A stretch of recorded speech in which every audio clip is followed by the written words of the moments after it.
하나님의 말씀은 마가복음 8장 36절에서 38절까지입니다. 사람이 만일 온 천하를 얻고도 자기 목숨을 잃으면 무엇이 유익하리요? 사람이 무엇을 주고 자기 목숨과 바꾸겠느냐? 누구든지 이 음란하고 죄 많은 세대에서 나와 내 말을 부끄러워하면 인자도 아버지의 영광으로 거룩한 천사들과 함께 올 때에 그 사람을 부끄러워하리라. 아멘.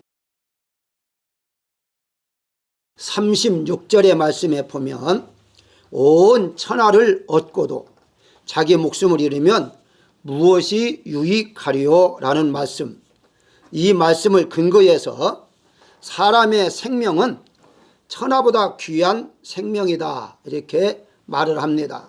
어떤 분은 천하보다 귀한 생명이다 라고 말하는 것은 성경이 없는데 왜 그런 말을 하느냐 이렇게 지적하는 분도 있는데요. 이 말씀을 근거해서 천하보다 귀하다, 그러니까 천하보다 귀한 생명이다 이렇게 말씀을 들을 수가 있다는 것이죠. 대부분의 사람들은 한국적으로 5월달은 가정의 달이라 그렇게 말을 합니다. 오늘날 그런데 이 가정의 의미는 가족들이 모여서 이렇게 살았는데 지금 이 가정이라는 의미가 약간씩 조금 바꿔주고 있습니다. 그 무엇이냐? 옛날에는 여러 사람들이 함께 모여 살았지만 지금은 한 사람이 사는 가정들이 많이 있기 때문이죠. 그래서 한 사람이 살아도 1가구라고 말을 합니다. 한국은 네 가정, 즉 네 가구당 한 가구가 한 사람이 살고 있고요. 일본은 세 가구당 한 가구가 한 사람이 살고 있다는 것입니다. 다 그러다 보니까 이 가정이라는 개념, 가족이라는 개념도 지금 점점점 바꿔주고 있어요.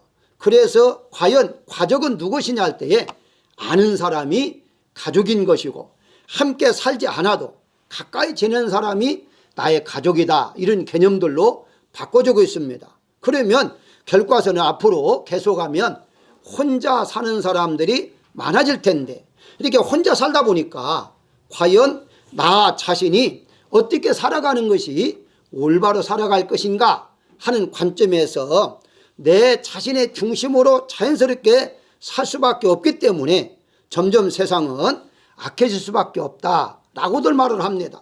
그래서 오늘은 이 혼자 산다고 하는 개념이 세상적인 사람들이 혼자 살지만 우리 기독교인들은 하나님과 나와 함께 살기 때문에 혼자 사는 개념이 아니라는 것이고 좀 더 나아가서 또 이렇게 교회에 한 가족들이 모이기 때문에 나 혼자가 아니다 이런 관점에서 세상에서 바라보는 1인 가족과 교회에서 바라보는 1인 가족이 다르다 이렇게 말씀을 드릴 수가 있습니다. 그래서 오늘은 나의 가치관, 나의 값, 나는 과연 얼마 정도 나갈 것인가 하는 그런 이제 생각을 한번 말씀을 보도록 하겠습니다.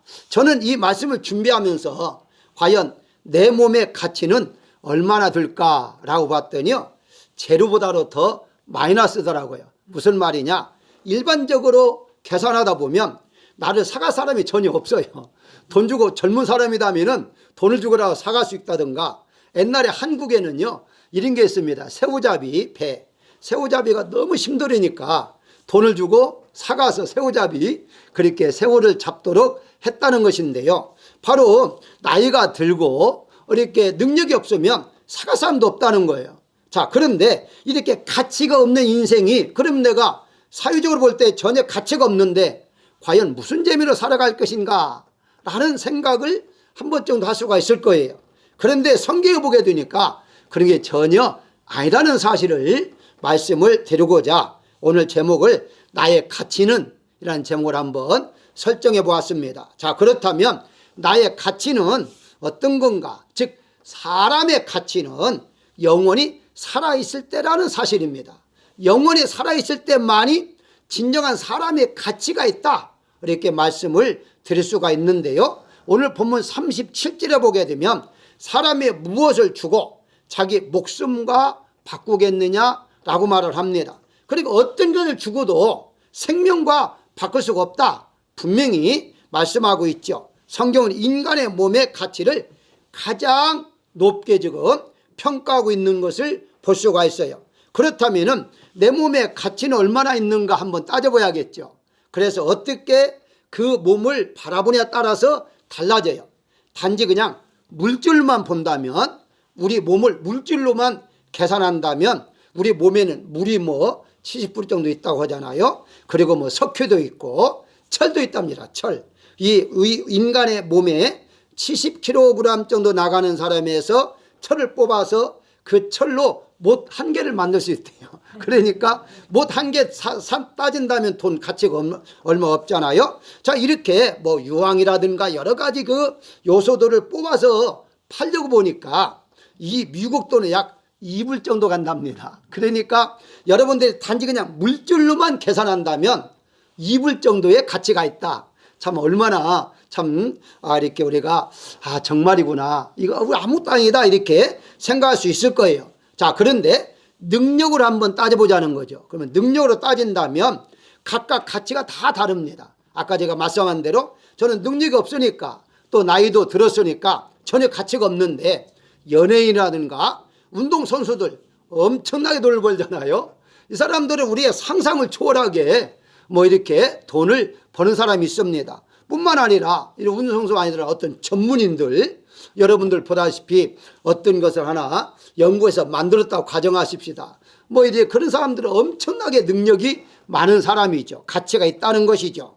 자, 세 번째는 생체적으로 우리 몸을 가치를 한번 따진다면, 우리 몸을 조각조각 다 내가지고 피부는 피부대로, 간은 간, 콩팥은 콩팥대로 다 잘라가지고 그걸 이제 판다고 있을 때, 그러니까 꼭 필요한 사람에 맞춰서 판다고 할 때에는요 600만 불이 든답니다. 그러니까 여러분들이 만약에 정말 팔아서 돈을 살 사람도 없지만 만약에 이렇게 계산한다면 죽어서는 경우는 2불밖에 안 되지만 살아있을 때 떼가지고 판다면은 600만 불 정도 된다, 이렇게 생각할 수가 있습니다. 자, 그런데 우리 기독교적으로 한번 계산해 보자는 거죠. 지금까지는 일반적인 사람이 계산했는데 우리 기독교적으로 계산한다면 본문의 36절에 천하라고 말합니다. 이 천하라는 단어는 우리가 흔히 아는 대로 헬라어의 코스모스라고 그래요. 우리가 흔히 한국에 길거리에 피어있는 코스모스 꽃 말고 이제 헬라어로는 코스모스는 뭐냐? 우주를 말하기도 해요. 그런데 성경에서는 대부분이 이 코스모스를 번역할 때에 지구, 세상 할 때에 번역을 많이 합니다. 그래, 한마디로 예수님께서 천하보다 라고 하는 말은, 천하라는 말은 우주라는 보다도 지구를 의미한다. 자, 그러면 여러분들 이 지구를 한번 돈으로 계산해 볼까요? 엄청나죠. 계산할 수가 없죠. 우리가 세계적으로 1위 가장 이제 1등 부자도 가지고 있는 게 세계를 다 가지고 있습니까? 아니잖아요. 그가 가지고 있는 건 딱 일부 부분이지 전 세계를 가지고 있지 않습니다.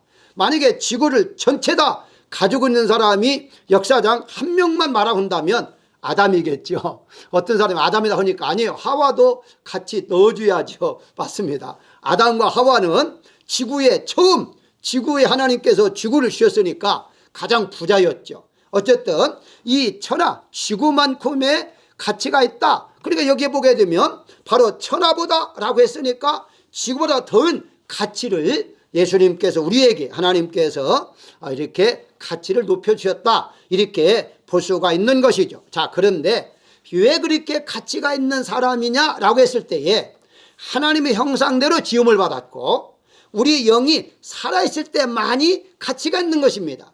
죽어있는 영은요 가치가 없어요. 그렇기 때문에 우리 영이 예수님 믿고 살아있을 때만이 이 정도의 가치를 하나님이 이제 인정하고 있다라고 보시면 되는 것입니다. 자, 그러다 보니까 여러분들이 이 천하보다도 가치 있는 인생을 살려면 어떻게 하느냐? 예수님 믿는 거죠. 그리고 예수님을 믿고 거듭나야죠. 성령으로 거듭날 때만이, 내 영혼이 살아있을 때만이 그런 가치가 있다라고 볼 수가 있는 것입니다. 여러분들이 어제 우리 참 수고들 많이 하셨는데 이 야드 세일을 통해서 느껴봤을 것 아닙니까? 물건들을, 헛물건, 물론 새 물건이 있습니다만은 필요하지 않아서 내다 팔잖아요. 그럼 그걸 또 필요한 사람이 사갑니다. 그런데 보니까 필요하지 않았든지 어쨌든 그걸 이제 다 끝나고 난 다음에는 그걸 다시 이제 이제 구들에 또 갖다 주기로 했습니다만은 또 거기에서도 이제 선택받지 못한 게 있어요. 쓰레기지, 한마디로 버리는 겁니다. 이 버리는 것도 상당히 많이 나오더라고요. 뭘 말하죠? 쓸모없는 것은 버림을 당할 수밖에 없습니다. 성경에 보게 되니까 우리는 죄와 허물로 이미 죽은 자다라고 말을 해요. 버림받은 사람입니다. 쓸모없는 사람이었어요. 이 쓸모없는 쓰레기 같은 사람들을 예수님께서 피를 주시고 우리를 사셨다는 거예요. 그러니까 그 계산한다면 천하보다 귀한 생명이 될 수밖에 없다는 것입니다. 일반적인 사람들이 볼 때에는 우리는 아무 쓸모없는 사람이었는데 이사야서 43장 4절의 말씀처럼 너는 나의 눈에 보배롭고 존귀하다라고 말합니다. 세상 사람들 여러분들은 가치 없어요. 능력으로 따지거나 어떤 물질로 따질 때 전혀 가치 없는 사람들인데 하나님 보실 때에는 보배라는 것입니다. 하나님 보실 때는 천하보다 귀한 가치 있는 존재다, 이렇게 성경은 말하고 있습니다. 그렇기 때문에 내가 이제 귀중하려면 어떻게 하느냐, 하나님 믿는 사람이 되어야 하는 것이고, 내가 귀중하다면 자녀도 귀중한 것이고, 자녀가 귀중하다면 내 이웃도 귀중하게 여겨야 한다는 것이죠. 그래서 하나님이 귀중하니까 나도 귀중한 것이고, 내가 귀중하니까 여러분들 옆에 있는 모든 사람들이 다 귀중한 사람이다, 이렇게 말씀을 드릴 수가 있습니다. 이 바울은 빌립보서 2장 3절에 이렇게 말을 합니다. 각각 자기보다 남을 낮게 여기고 라고 말을 해요. 근데 이 낮게라는 단어를 이렇게 이제 일반 사람들은 잘 이해를 못해서 좀 밑으로 이렇게 생각할 수가 있어요. 그래서 이걸 조금 달리 번역하면 남을 높게 혹은 유대하게 여기고 라고 번역을 해야 됩니다. 같은 단어를요, 빌립보서 4장 7절에서는요 뛰어남으로 번역을 해요. 또 베드로전서 2장 13절에서는 위에 있는 왕으로 번역을 합니다. 다시 말씀드리면 남을 나보다 낮게 여기라는 말은 높게 여기라, 왕처럼 받들으라, 이렇게 이제 성경은 말하고 있어요. 만약에 남편이 아내를 왕비처럼 받든다거나 혹은 아내가 남편을 왕처럼 받든다면 그 가정이 어떻게 불행이 되겠어요? 행복할 수밖에 없겠죠. 마찬가지로 자녀가 부모를, 부모가 자녀를 이런 마음으로 나보다 더 낫다, 더 높다, 위대하다, 훌륭하다, 이런 마음을 가지고 사는 그 가정은 행복한 가정이 될 수밖에 없다는 사실입니다. 일반적인 사람들은요, 나만 높이고 다른 사람을 내 밑으로 낮추려고 해요. 근데 성경에서는요, 나보다 남을 높이라는 것입니다. 더 낮게 여기라는 것입니다. 그러다 보니까 이제 우리는 모두가 다 예수님을 믿음으로 영혼을 살아났잖아요. 그게 모두가 다 천하보다 귀한 생명이기 때문에 나도 귀하지만 내 가족도 귀하고 이제 내 안에 속해 있는 교회의 가족들도 귀하고 내 이웃도 귀하다, 이런 마음으로 사신다면 행복한 생활을 할 수가 있다는 사실입니다. 사랑하는 여러분들, 여러분들의 가치 있는 사람이 이미 된 것은 영원히 살아있기 때문이라는 사실을 믿으시기를 주의 이름으로 축원합니다. 두 번째 생각할 것은 사람의 가치는요, 옥합을 깨뜨릴 때의 가치가 있습니다. 무슨 말이냐? 마가복음 14장 3절에 보게 되면요, 한 여인은 옥합을 깨뜨려 예수님의 머리에 부었다라는 내용이 나와요. 자, 그런데 다른 복음서에 보게 되면 깨뜨린다는 단어가 안 나와요. 근데 유독이 마가복음에서만 깨뜨리라는 단어가 나옵니다. 아니, 왜 기름병이 있으면 기름 뚜껑을 열고 부으면 됐죠, 왜 깨뜨린다고 했느냐 하는 거거든요. 근데 여러분 이미 알다시피 당시에 이 기름이 아주 비싼 기름들은요, 기름을 채워갖고 봉해버려요. 그래서 완전히 봉해서 그냥 뚜껑을 열고 조금 쓰고 나중에 쓰고 이렇게 안 돼 있습니다. 왜냐하면 향기가 날아가기 때문에. 그래서 뚜껑을 완전히 봉해놔버려요. 그래서 이제 이것은 이제 여러분 알다시피 여인들이 가지고 있는 것은 결혼해서 특별히 신랑에게 이걸 이제 내 마음입니다 하고 주기 위해서 준비되는 것들이에요. 그게 단 한 번 쓰고 끝나는 것이거든요. 그러니까 이 여인도 남편을 위해서 준비했던 것을 예수님을 영적인 남편을 삼아서 깨뜨렸다는 거죠. 완전히 이렇게 그것을 전체로 드렸다, 이렇게 이제 보시면 됩니다. 깨뜨렸다는 전체 줬다는 얘기고, 부었다는 조금 붓고도 남길 수도 있겠지만 어쨌든 그런 상황 속에서 우리 한번 그 장면을 생각해 볼 수가 있는데요. 바로 이때에 이 예수님이 보는 관점과 가룟 유다가 보는 관점이 달랐어요.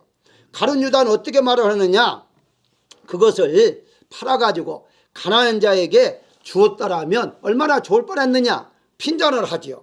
그러니까 지금 가룟 유다는 어떻게 보았느냐라고 했을 때에 가치관이 달랐다는 것인데, 그 가치관이 무엇이냐, 왜 그 비싼 것을 예수님에게 드리느냐, 물질로만 본 것이죠. 근데 예수님은 그 물질만 본 것이 아니라 바로 그 옥합을 깨뜨렸다는 그 마음을 봤던 거죠. 그러니까 하나님이 여러분들을 보는 가치는 여러분들 또 뭐 가지고 있다, 뭐 잘생겼다, 뭐 이런 것이 아니에요. 여러분들의 마음, 오직 하나님만 바라보고 믿고 살아가는 마음에 그 가치를 준다는 사실을 우리가 알아야 하는데요. 우리 이미 알지만 다시 한번 생각해 볼까요? 이 여인이 깨뜨렸던 옥합의 가치가 300데나리온이라고 하잖아요. 이 300데나리온은요, 이 말씀이 나왔기 때문에 성경에 보게 되면 이 돈의 화폐의 단위라는 그 단위가 여러 가지 나와요. 그러다 보니까 여러분들이 혼동할 때가 있는데요. 당시에 세 가지 화폐를 썼었어요. 첫 번째는 이스라엘 나라의 화폐입니다. 왜냐하면 이 이스라엘 나라의 화폐는요, 하나님께 드릴 때는 자기 나라 돈을 드려야만 됐어요. 다른 나라는 이방인이기 때문에 안 받아요. 그러니까 반드시 쓸 수밖에 없어요. 그리고 헬라의 문화권이 있었기 때문에 헬라 화폐도 사용했고요. 또 로마가 들어오다 보니까 로마 화폐도 사용했어요. 그러면 여기에 말하는 데나리온은 어느 화폐냐? 로마 화폐예요. 그게 데나리온과 아사리온 혹은 고틀란트라는 단어들은 다 로마에서 사용했던 화폐들이고요. 그 다음에 다른 것은 이제 이스라엘 나라나 혹은 이제 헬라에서 사용하는 화폐다, 이렇게 이제 보시면 돼요. 헬라가 사실 따져보면 그리스 문화라고 하는데요. 자, 여기에서 데나리온은 노동자의 하루 품삯입니다.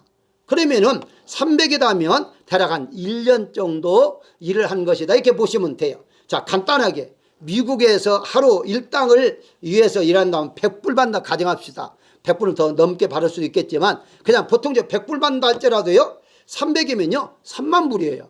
이거 엄청나게 큰 돈이거든요. 작은 돈이 절대 아닙니다, 이 자체가. 자, 그렇다면 이렇게 큰 돈을 가룟 유다 볼 때에는 물질만 보니까 아깝게 생각한 거죠. 근데 예수님은 그 물질을 본 것이 아니라 그 여인의 마음을 봤기 때문에 이 관둬라, 나를 기념한 것이다, 이렇게 말할 수가 있었다는 것인데요. 바로 그렇습니다. 우리가 이제 사람들을 바라볼 때 어떤 관점으로 바라보느냐 하는 게 다르겠죠. 그래서 이제 예수님처럼 우리 영혼을 바라본다면 엄청난 가치가 있는 우리 자신들이고, 단지 그냥 어떤 물질이나 사회의 능력으로 본다면 가치가 없는 사람들이다, 이렇게 말할 수가 있거든요. 세상에서는요, 여러 사람을 이렇게 구분해요. 그 구분한다면 여러분들에게 소개를 드린다면 첫 번째가 든 사람이라는 말이 있습니다. 든 사람이란 많이 배워서 학식이 풍부한 사람을 든 사람이라 그렇게 말을 해요. 자, 그런데 사실은요, 아는 것이 힘이라는 말이 있긴 있습니다만은 많이 알아야만이 바로 인정도 받겠죠. 그런데 또 엄격히 따진다면 아는 것 때문에 본인이나 다른 사람에게 피해를 끼칠 수도 있다는 사실을 우리가 알아야 한다는 거죠. 그래서 들어도 잘 든 사람이 돼야 한다는 것이고, 두 번째는 난 사람 있잖아요. 난 사람. 이 난 사람은 이제 출세한 사람을 의미하죠. 그래서 연예인이라든가 혹은 뭐 정치가, 스포츠 스타, 뭐 여러 가지 유명한 사람들, 이런 사람들 참 낫다, 이렇게 말하죠. 난 사람, 스타라고 하죠. 세 번째는 된 사람이 있습니다. 된 사람. 된 사람은 역시 그대로 말한 대로 마음 씀씀이 갖춰진 사람, 인격적으로 성숙한 사람들을 된 사람이라 그렇게 말을 해요. 네 번째가 준 사람이 있는데요. 준 사람. 준 사람 말 그대로 뭘 쥐었다는 것이죠. 예를 들어서 뭐 돈을 가지고 있다, 권력을 가지고 있다, 명예를 가지고 있다, 이걸 모두를 준 사람이다, 그렇게 말을 해요. 제가 이게 소개한 이유가 있습니다. 그러면 여러분들은 어떤 사람에 속했느냐 하는 거예요. 다른 건 다 속하지 않다 할지라도요, 마지막 준 사람에게는 속해 있어야 해요.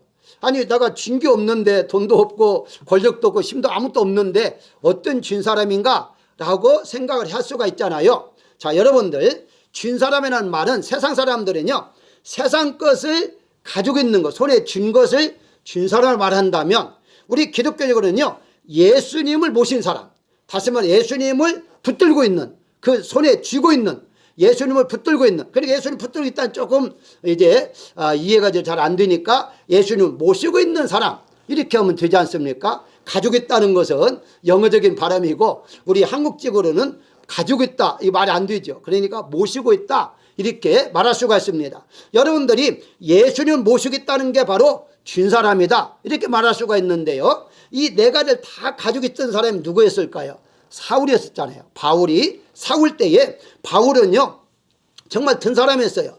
지식이 풍부했어요. 난 사람이었죠. 율법사였지 않습니까? 된 사람이었죠. 인격적으로 인정을 받은 사람 아닙니까? 그런데 이렇게 모든 걸 권력도 가지고 있고 다 준 사람까지 가지고 있었는데, 다 가지고 있었지만 예수님을 없었어요. 예수님을 주지 못했어요. 그러다 보니 다 이제 모든 것들은 배설물처럼 될 수밖에 없었다는 거 아닙니까? 아무 의미가 없었어요. 세상 사람들이야 인정받았지만 하나님 앞에는 아무것도 아니었습니다. 그걸 깨닫고서 바로 갈라디아 2장 20절 이런 말을 하잖아요. 이제는 내가 사는 것이 아니요 오직 내 안에 그리스도께서 사시는 것이라 라고 고백하잖아요. 그러니까 다른 걸 다 없다 할지라도요, 이제 준 사람 누구냐, 예수님을 모시고 살다 보니까 이것이 가장 큰 행복이었구나, 이게 바로 가장 성공한 사람이었구나 하는 것을 깨닫고서, 나는 이미 죽었다, 나는 없다, 그런데 내 안에 예수님이 살고 있다라고 고백을 했다는 사실입니다. 그래서 이 바울이 사울 때에는 다 가지고 있었지만 의미가 없었고, 단 한 분 예수님을 모심으로 사울은 전 세적으로 지금까지도 인정받는 사도가 되었다는 사실입니다. 그런 의미에 여러분들은 바로 예수님을 모시고 사는 분들이기 때문에 여러분들이야말로 옥합을 깨트린 사람이다.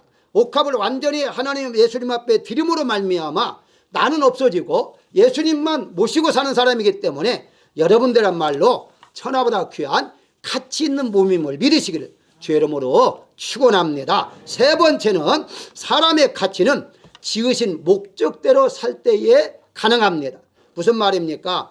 어떤 물건이든지요, 쓰임을 받을 때 가치가 있습니다.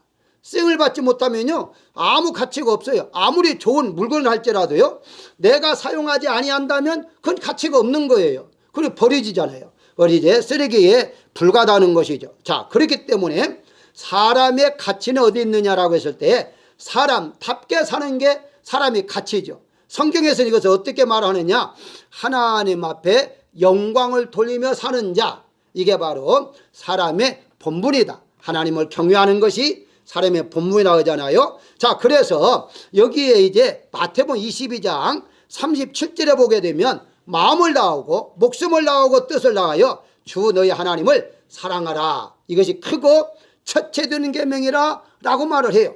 다시 말씀드리면 하나님께 우리의 지으신 목적이 무엇이냐, 하나님을 경외하고 살아가는 것, 하나님을 믿고 살아가는 것. 그래서 하나님께서 인간을 창조했다는 거예요. 그게 목적이에요. 그런데 하나님 믿지 않고 살아가는 사람도 있으니까 이제 그 사람을 안타깝지만은 하나님 편에서는 가치가 없는 사람이고, 하나님을 믿고 사는 사람은요 목적대로 살기 때문에 가치가 있는 거죠. 그래서 바울은 어떻게 고백합니까? 바울은 고린도전서 10장 31절에서 먹든지 마시든지 무엇을 하든지 다 하나님의 영광을 위하여 하라라고 말하잖아요.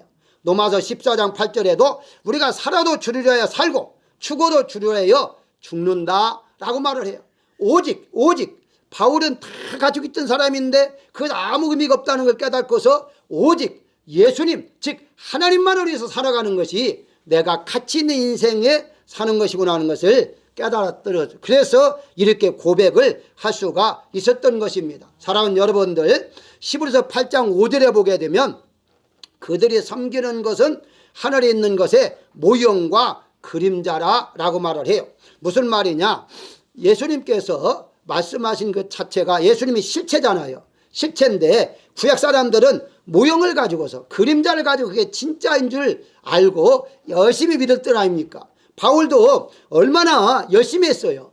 그런데 그게 그림자였다는 거예요. 실체가 아니었다는 거예요. 그러니까 우리는 하나님을 믿어도 그림자 혹은 모형처럼 믿어서는 안 돼요. 그래서 저는 이것을 좀 다른 말로 한번 생각해 보았습니다. 원형과 본체가 있는데 이 원형과 본체를 이제 모형과 그림자라는 말로 표현했는데 이것을 다른 말로 말하면요, 세상적으로 말하면 짝퉁이라고 말을 해요. 짝퉁.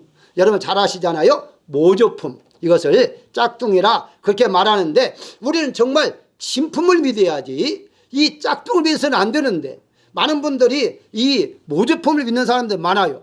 아니 모조품을 믿는다는 건 무슨 말이냐? 예수님이 그 모조품이냐? 이단들 믿는 게 모조품이냐? 아니, 내 자신이 진품의 신앙을 하고 있느냐 모조품의 신앙하고 있느냐 하는 걸 한 번 정도는 생각해 볼 필요가 있다는 것입니다. 무슨 말이냐? 내가 믿는 믿음이 정말 진짜인가라는 것이죠.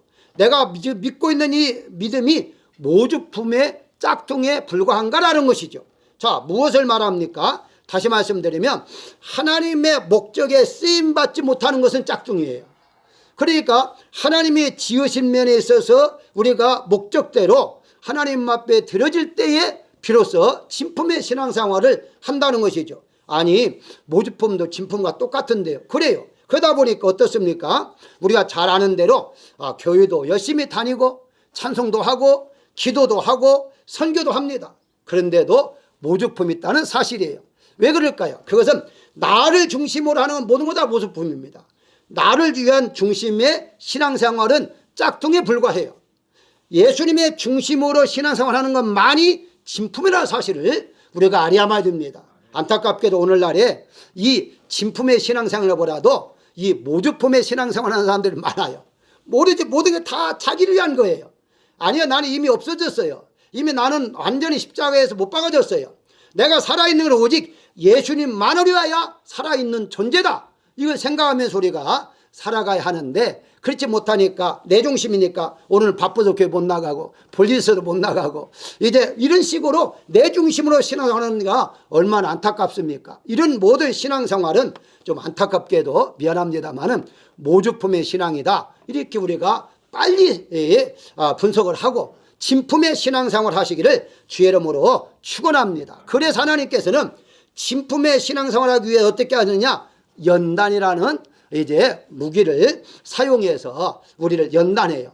여러분 아다시피 세상에서 가장 비싼 거 있다면 보석이잖아요. 보석은 아주 작아도 엄청나게 비싸잖아요. 그 비싼데 이 보석이 보석다움의 가치가 있으려면 네 가지 거가 필요하다고 합니다. 이 네 가지 거를 잠깐 소개한다면요. 첫째가 바로 무엇이냐?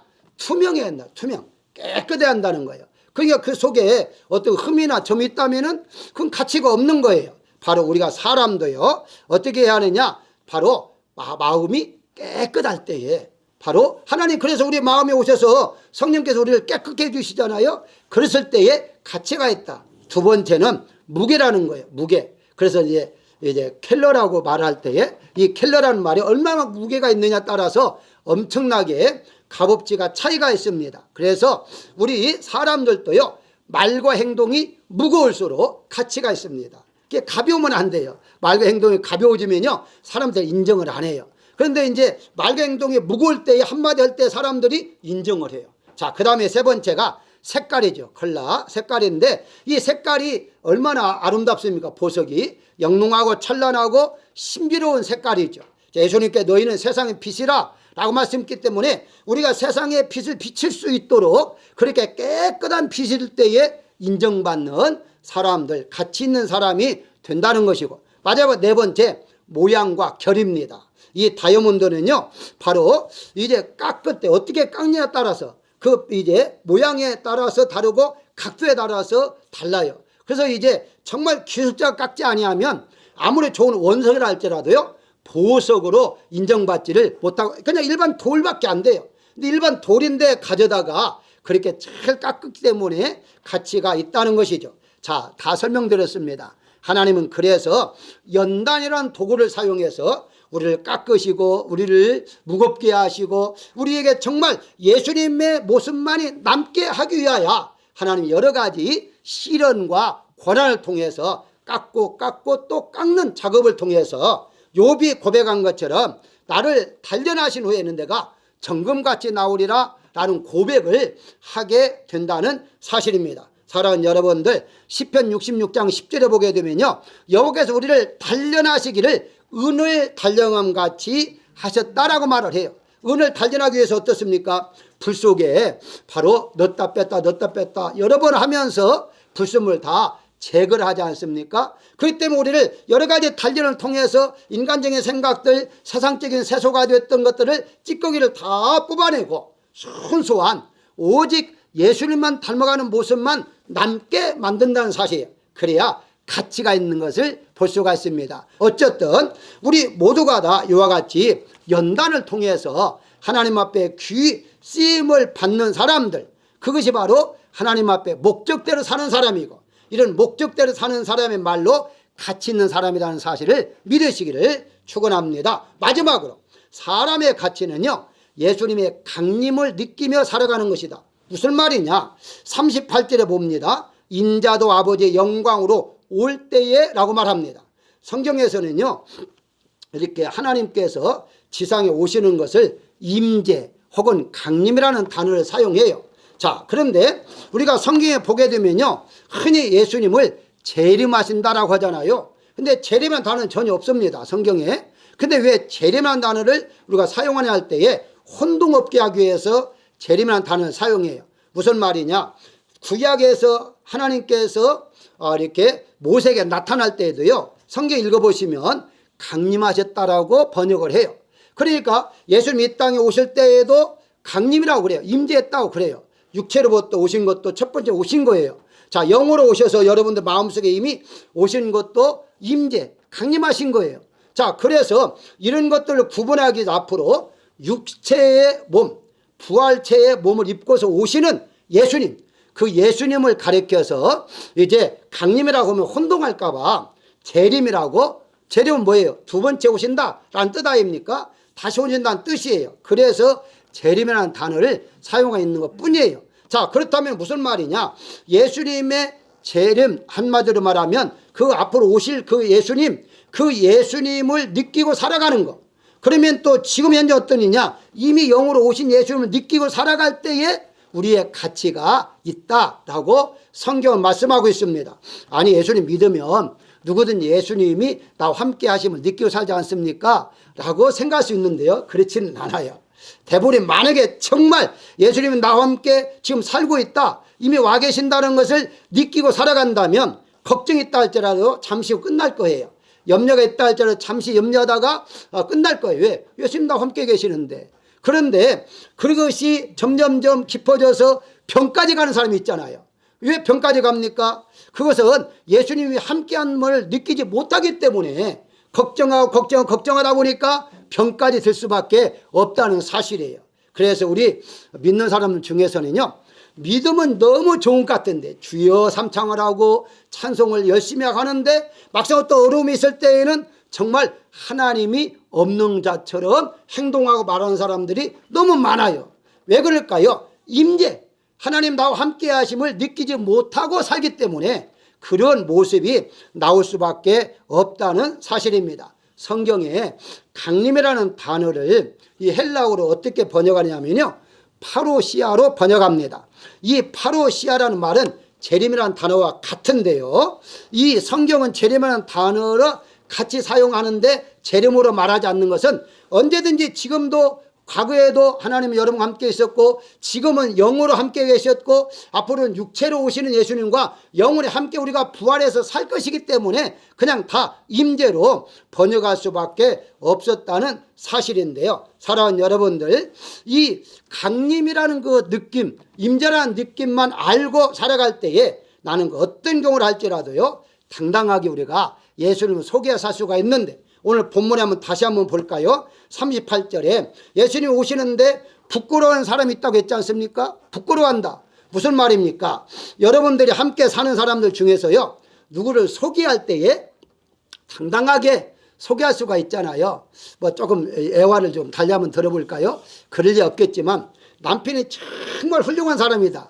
그럼 다른 사람이 소개할 때에 참 당당하게 소개할 거예요. 우리 남편은 어떻게 소개할 거예요. 근데 정말 내설만이 없는 사람을 소개할 때는 우리 남편이 하고 끝날 수가 있어요. 왜냐하면 어떤 자랑거리가 없기 때문에 그렇지 않습니까? 마찬가지로 예수님께서도 똑같다는 거예요. 예수님께 이 땅에 오실 때 우리를 자랑거리로 삼아서 정말 누구나 자랑하고, 여러분도 알다시피 욥을 사탄에게 자랑했잖아요. 한번 해봐라. 나는 믿는다. 자랑했잖아요. 마찬가지로. 그런데 반대로 부끄러운 사람이 있다는 거예요. 무슨 말입니까? 하나님께서 우리를 부끄럽게 할 만한 그런 사람이 되어서 살면 안 된다는 사실을 여기에서 말씀하고 있는 거예요. 부끄럽지 않게 살려면 어떻게 하느냐? 주님이 늘 나와 함께 하신다는 그 느낌 우리가 살아갈 때에 예수님께 나를 부끄러워하지 않는다라고 말씀을 드릴 수가 있는 것이죠. 우리가 흔히 이렇게 말하잖아요. 나를 시인하면 나도 시인할 것이다. 나를 부끄러워하면 나도 부끄러워할 것이다. 무엇을 말하죠? 내가 당당하게 예수님을 소개하고 부끄럽지 않게 생각한다면 예수님은 나를 부끄럽지 않게 생각할 수밖에 없다는 사실이에요. 이 부끄러움을 성경에서 어떻게 말하느냐? 수치라는 단어로 많이 번역합니다. 수치. 그러니까 성경 여러분 읽어보게 되면 수치를 당하지 않게 하겠다, 수치를 당하지 않게 하겠다 엄청나게 많이 나오잖아요. 내가 하나님 부끄럽게 생각하지 아니하면 하나님 우리를 수치를 당하지 아니하도록 지켜주시고 인도해 준다는 사실을 우리가 알아야 할 것입니다. 우리가 이런 말 하잖아요. 자존심 상했다고 하잖아요. 자존심 상했다는 무슨 말이에요? 창피했다는 말 아닙니까? 부끄럽다는 말이에요. 자존심 상했다는 말은. 인간은 누구나 다 자존심이 있잖아요. 근데 이 자존심이 상한다는 말은 창피를 당했다는 말인데, 하나님께서는요 우리를 자존심이 무너지지 아니하도록 하나님께서는 날마다 나와 함께 하시고 동행함으로 말미암아 우리를 세워주시고 높여주시고 많은 사람에게 칭찬받으면서 살게 하신다는 사실을 우리가 알아야 할 것입니다. 사랑하는 여러분, 하나님이 여러분과 함께 산다는 사실을 꼭 느끼시고 살아가시기를 주의 이름으로 축원합니다. 결론적으로 말씀을 드린다면 어떤 면에서 사람이 동물보다 못할 경우가 있는데요. 한번 생각해 볼까요? 호랑이가 엄청나게 빠릅니다. 그런데 우리 인간이 호랑이보다 더 빨리 달릴 수가 없습니다. 늦어요. 물고기만큼 수영도 못하고요. 새처럼 날 수도 없는 사람들이 많아요. 그리고 물질적으로도요, 가치를 따질 때 아까 설명드렸습니다마는 소나 이 돼지는 죽으면요 돈 받고 팔아요. 사람 어떻습니까? 돈 받고 팔 수가 없어요. 산 사람도 없어요. 도리어 돈을 보태가지고 장례를 치료해요. 한마디로 장례비가 들어가는 게 우리의 사람이에요. 어떤 면에 볼 때는요 짐승보다 못한 가치 없는 사람이에요. 그런데도 하나님은 이런 가치 없는 사람을 세상선의 사람들이 바라볼 때는 전혀 가치가 없는데 하나님이 우리를 바라볼 때는 그런 사람이 아니다는 사실이에요. 천하보다 귀한 가치 있는 사람으로 여러분들을 바라보게 된다는 사실을 본다면 우리는 소망을 가지고 살아가야 할 것입니다. 잠시 어떤 어려움이 있고 힘들고 고난이 있다 할지라도요 나는 가치 있는 사람이야. 그 누구도 계산적으로 계산할 수 없는, 돈으로 계산할 수 없는 그런 놀라운 가치 있는 사람의 사실을 여러분들이 믿으시고 하루하루 승리하며 사시기를 주의 이름으로 축원합니다.